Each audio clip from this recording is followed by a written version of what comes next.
Ministry of Technology and Science Director for Vocational Education and Training, who is also chairperson for the Skills Advisory Group on Water Supply and Sanitation, the SAG, alongside the head of the SAG Secretariat, help us to understand what the Skills Advisory Group on Water Supply and Sanitation is all about, its objectives and activities. The Water and Sanitation SAG was specifically created in 2020, about 2020. It's about 4 years old. The objective was to have a focus. A focus on what? On skills that relate to sanitation, water supply. And that has been our focus in terms of skills. To focus on matters related to water development, sanitation development, water supply systems or water operation systems. That has been the objective of the Skills Advisory Group on Water and Sanitation. The Skills Advisory Group is a group of experts from different facets. It comprises of regulators, associations, cooperating partners, utility companies, as well as training providers. So basically that is what the group comprises of, and each of these come with a contribution towards what can be done on issues of skills development. Why is skills development in the water supply and sanitation sector? The water supply and sanitation sector is one of those sectors that evolves very quickly. But other than that, over the years we realized that most of the skills specifically to water supply and sanitation were not getting the interest from the point of view of the training institutions. When we have received our graduates from various institutions, universities inclusive, they are mostly theory-based, and you have to spend an extra amount of time to try and expose our scholars to practice. This does cost the company a little, because when you get employed, the expectation is that you start contributing almost immediately with a little bit of just being exposed, taken through by the people that you have found. So the two aspects, the issues of emerging issues when the sector is evolving quickly, but also the fact that historically we've had a gap in terms of the skills for water supply and sanitation. And these skills we're talking about are skills from the TVET point of view. So we are not focusing so much on the professionals like engineers and things like that. We want the operatives, the ones that will do the work, like plumbers, water operators, and so on and so forth. So that aspect actually is what led us to create the Skills Advisory Group, simply to try and bridge the gap between what the industry is expecting and what the training institutions are actually bringing out. In trying to address the skills gap, some vocational education and training institutions across the country have started to respond in line with the efforts of the Skills Advisory Group on Water Supply and Sanitation. As a Lusaka Business and Technical College, one of the courses we are highly involved in training is the water sector. So we were actually the pioneers of the water and sanitation course here, known as WOOPS. That is for up to diploma level, currently starting diploma level. So because of that, we as a college were part of the sector advisory group in the water sector. Formal skills training is a very important area of focus, especially if the identified gaps in the sector have to be addressed for better service delivery now and in the future. The students spend some time, I'll give an example, 6 weeks in class, they learn the theories, and then another 6 weeks in the industry, basically to observe the way things are done. The way this is helping is that there are some things that are in the curriculum that may no longer be applicable because they may be outdated. And also there are things that are expected to be done in the industry and they are not in the curriculum. So the students come and observe things that we are doing, especially new technologies. In this case specifically, there are issues to do with telemetry as an example, where you are able to manage infrastructure from a distance. But also there are other technologies that we are using, it being in the digital world, where the students really get exposed to, which are not taught in class. So the way it is helping is it's bridging the gap between what is taught in class and how things are expected to be done in the industry. We have a number of initiatives that we are undertaking to promote skills development in the sector. One of them is obviously to try and review curricula with our colleagues from the training side of things. So we want to make sure that the curricula that they're following as they are training these graduates is responding to what the sector needs and is also able to quickly be revised to catch up with the new trends in the sector. So we've worked with the institutions that are mandated to actually revise curricula, like TVETA, the Ministry of Technology and Science, to see how that can be done. And we have actually revised a few curricula and also developed some new ones. TVET colleges such as the Lusaka Business and Technical College, Master Trades, Mwese Trades, the Natural Resource Development College, among others, now offer specialized trainings around water supply and operations, which may include plumbing, fittings, and engineering in general. You may realize that these are some of the few colleges that provide water and sanitation training. Some of them do not provide, they have specialized in other disciplines. There are many activities that the Skills Advisory Group on Water Supply and Sanitation is working around since it was established in 2020. Since the activities commenced, the Skills Advisory Group on Water Supply and Sanitation has undertaken a number of activities as shall be shared. In a true spirit of catch them young and see them grow, the Skills Advisory Group on Water Supply and Sanitation in its programming has targeted girls in high schools. We invite the girl child, so we invite a lot of schools who bring their children to be exposed to what Lusaka Water Supply and Sanitation does. So we make presentations to them in trying to encourage them to take up technical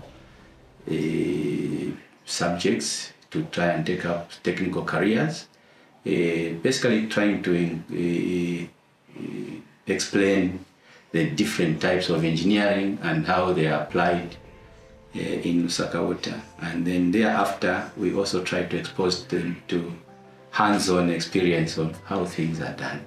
When we got there at Waterworks, they taught us how water is pumped from the undergrounds, how it gets into the reservoir, how it is treated, how it is supplied to various parts of Lusaka, and how they ensure that we all have equal amount of water in various areas. For Lusaka, the event was dubbed the Girls Takeover Wash. We have initiatives like the Girls Takeover, where we try to expose young girls to what the water supply and sanitation sector is all about.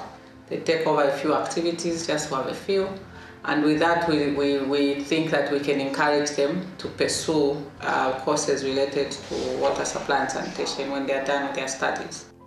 For the girls, getting to the event brought a lot of curiosity, especially around the sector they were being oriented to. I just received the information that we are going to take part in the skills development program in WASH. I was very curious about it, because I wanted to know what it really was. The experience which I had when I went there, it was just beautiful for me. I can say before I went there, immediately I received the news, I was very eager to go there. With a beautiful time with people there, it was wonderful. The girls see what they have learned in class now being put into practice. So it's quite an exciting day, and then the biggest thing that we see is that the girls now become more ready to take up the technical careers, and it is encouraging because we are trying to bridge the gap between the male child and the female child. The Girls Takeover Wash event had immediate results. For the teaching staff, the activity did not only impact positively on the girls, but it is already shaping some of their choices of future careers. When we're there, you find that they got excited. They got to learn. They got to ask a lot of questions. I didn't know there was water engineering. And so they begin asking questions like, how many types of engineering do we have, you know? And so you begin explaining some of those things. Then they also look at, for example, you know, we went to YEZI View Hotel where they had to meet these other professionals, different women. So you see they're giving their views. So it's quite an event that needs to be actually continued. We need such events so that the learners can actually have mentors. They can have someone to look up to. Away from the Girls Takeover event, the Skills Advisory Group on Water Supply and Sanitation is also motivating female students to pursue technical-focused trainings in the water supply and operations sector. For Purity Musukwa, a second-year plumbing and fitting student at the Lusaka Vocational Education Training, DVET, accessing financial support towards her tuition fees was very welcome. I felt extremely happy, and I would rather say I'm very grateful for the numerous financial contributions that you've done for my tuition fees. It helped my parents in terms of financial challenges which they were facing. Accessing support towards the tuition fees was not from without. It is because of her hard work. I studied extra hard. Support to the girls in the sector is further being pursued by government as it helps in making them more empowered. We've also been focused on promoting the girl child because the girl child has been left out of engineering-related programs. At the Lusaka Business and Technical College, female students were also awarded for best performance. What the award does is that it not only gives the one that is graduating leaving, it will also pick on the best performing student in the first year. And the current programs that we are running will run up to 2 years. So to pick the best performing student first year and they'll pay for that student's term fees to help encourage them. So this has created a lot of competition even amongst the ladies. As a college, we've just opened and we are currently doing enrollments for water operations, which are still running, and we've seen that the students that are taking interest now is that we are almost hitting 50-50 under the water sector because women have taken an interest. So these initiatives have brought to light that these courses are possible, and it has awakened a number of people. The internship and mentorship programs, facilitated through the collaboration between the learning institutions and industry, have impacted on the recipients differently. Entering this industry, we were actually told that it's not everyone, considering that you're a woman, it's not everyone who's going to like you, it's not everyone who's going to accept you. Yeah, and for sure, when we started, some guys would be like, we can't work with a woman. And we started from Stuart Park, and the only lady who was there was the MD. The rest of the workers were men. Yeah, so the internship really helped because they showed us like what we're supposed to do, how we're supposed to go about in this industry. And considering the school where we came from, we didn't do much of practical. There was most of the theory work. So that's when we got to see the real work now in the industry through the internship. We didn't know how certain things work in a plant. So after we got into the industry through the internship from NOSCO, that's when we got to see that, oh, this works like this, that works like that. Everything we used to learn about water treatment and sanitation was all in books, diagrams. It was very comprehensive learning back in school, but it was all in diagrams. When I went for the internship, I got to see those diagrams, those steps, those processes in real life. And it was not just about seeing them, but it was taking part into managing those systems. So I got to learn what it actually takes to obtain water, to treat it, and then to distribute to the users. I also learned what it takes to move our sanitary or sanitation waste from the homes, from the industries, to be treated before being disposed of. I was in the office, so I did office work. I learned about non-revenue water, which is a serious issue in commercial utilities. Yeah, and about computing the water demand for a particular community. Yes, and also site operations, as I mentioned, but the nature of civil engineering in the utility, specifically for the Kawata branch where I was working from, where I was interning from, is that we do office work, which is computing non-revenue water. Non-revenue water is the water that's lost or the water that's unaccounted for. Yeah. Revenue water is the water that's built. So non-revenue water is unbuilt. Yeah, so we would spend time actually trying to solve issues to do with non-revenue water as engineers in the commercial utility. It is clear through various internship programs, results are being achieved in the short to medium term. The way I'm applying what I learned during the internship, which was 3 months, we moved in a different station. So we're able to know almost how each and every plant works. So with that knowledge, I'm able to apply it here. I'm able to take out the readings. I'm able to measure chlorine residue. I'm able to chlorinate the water in the tower and those things. So one of the things that I really liked about the mentorship program was that we were taught to communicate. That's one of the first things I really picked up, and one of the first things we were taught. So communication was taught to us as something very key in the industry. You can't work without communicating. So we were really taught to be professional communicators, to present ourselves very well in the working industry. Also, a technical aspect of it was really important. Before we even started working, we were given insights into what we were expecting to find in the water and sanitation industry. So that was really helpful. I'm able to help resolve some of the challenges that are in the water sector. I have ideas on how to resolve certain problems, like with water issues. For example, water scarcity. I noticed that one of the branches I was attached to, which was the Kablonga branch, apart from Kawata, they have a lot of water issues. I'm able to now establish some of the challenges that could be causing water scarcity or depletion of water, and also be able to conserve water resources. Want to expose the learners, the graduates, to what industry actually entails. Because what we realized was that that gap that is there between what they are taught in schools and what is happening in industry still exists. So they need to now get the practical side of what they have been taught. The efforts on promoting skills cannot be complete without mentioning yet another complementary but innovative activity. It is the Skills Day. The Skills Day was a display of those skills between industry and ourselves.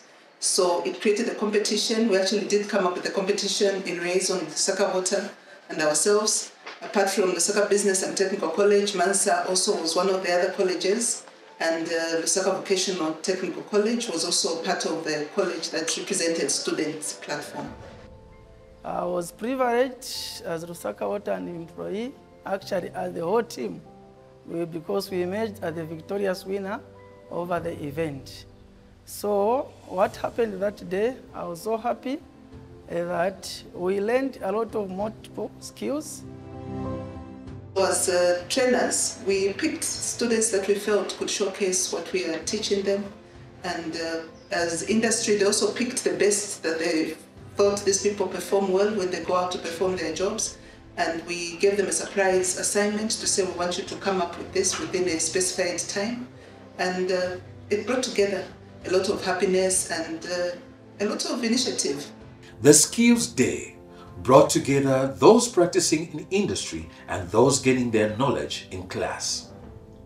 I benefited a lot from the event in that it has bridged the gap of knowledge, and I had to gain a lot of experience The experience was mutually benefiting, with the prospective end winner being improved quality of water supply and sanitation, especially for the future.